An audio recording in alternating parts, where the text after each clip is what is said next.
কি অনার্থকভাবে আমার ড্রাইভারে মারছে তারা। আমরা বারবার আটকেও পারছি না, জুতার দোকান কাপড়ের দোকানের সামনে দোকানদার ব্যবসায়ী ওগুলো লাগাই আটকাইছে, পারছে না তারা। আমি গাড়ি ঘুরাইয়া মধুবনের সামনে গেছি, আমার যান বাঁচাইতে গিয়া তারা আমার গাড়ির ভিতরে ইয়া মাইর দূর করে। আমার গাড়ির যাত্রী আসলো ফার্স্টারে যাত্রী সহ মাইর দূর তারা করে। আমি যান বাঁচাইতে গিয়া মধুবনের সামনে গাড়ি না পারতে গিয়া ব্রেক মারছি, ব্রেক মারা পরে তারা আমার গাড়ি থেকে নামাইয়া মারধর করছে, আমার গাড়ি ঘুরা ভাঙছে। কিন্তু আজকে তারা অবৈধ হইয়া আজকে দেখেন আমার দিনমজুরি মানুষের আমার ড্রাইভারে মারিয়া আমার গাড়ির দেখেন 6-7 লাখ টাকার গাড়ি আপনার এই যে গাড়িটা বাংলো আপনার গরিব মানুষ। আপনি দেখেন এই গাড়িটার কারণে কটা ফ্যামিলি চলে।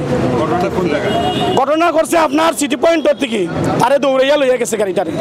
আমার কথা হইলো যদি অন্যায় করিয়া থাকে তোমাদের যদি আক্রমণ করিয়া থাকে কিছু করিয়া থাকে তার বিচার আছে, তার আইন আছে।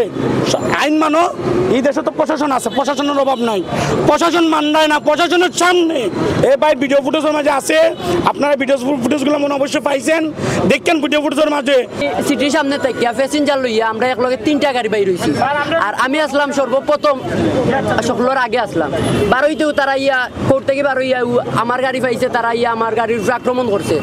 লগে আমার আরো 2টা গাড়ি আসলো, এই 2টা গাড়িও মোটামুটি ভাঙচুর করা হয়েছে, তবে তারা যান বাঁচাই সকলের যান বাঁচাইছে। আর আমার গাড়ির উপরে তারা ইয়ে উপরে উঠে গেছিল গাড়ির।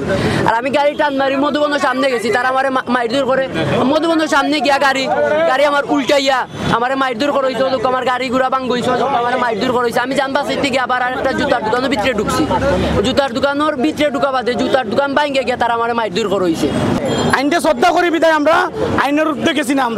আমরা প্রশাসনকে জানাইছি আমার যে গাড়িগুলো বাঙ্গানি হয়েছে, এই যে গাড়িটা বাঙ্গানি হয়েছে, খালি এই গাড়ি না আরো বিভিন্ন জায়গাত তারা জিন্দাবাজার ভাঙছে, চুয়ারটাত ভাঙছে, বুঝছেন নি? এগুলো আইনের প্রতি তারা শ্রদ্ধাশীল না, কারণ এ নিজেও অবৈধ। কারণ হাইকোর্টে যদি আপনার নিষিদ্ধ করি যে আপনি হাইকোর্ট গিয়ে মামলা করেন, হাইকোর্ট সুপ্রিম কোর্ট আছে, এগুলো যান আপনারা।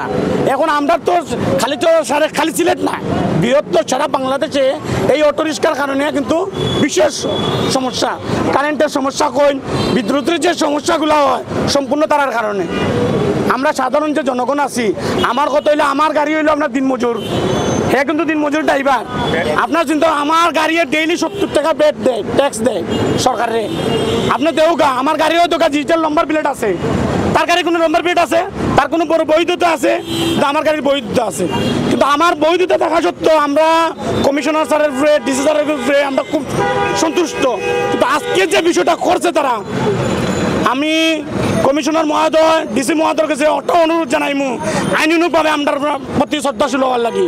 যেহেতু আমরা সরকারের মানুষ, আমরা সরকারের বের দেই, ও দেশের নাগরিক, তারাও দেশের নাগরিক, তারা বৈধ গাড়ি চালাক, আমাদের কোনো সমস্যা নাই। তারা যদি বৈধ থাকে কিচ্ছু তারা দেখাক, আমরা স্বেচ্ছা তারা পারমিশন দেওয়ার লাগে কইয়া দিব, আমরা তারা লোকের থাকবো একমত।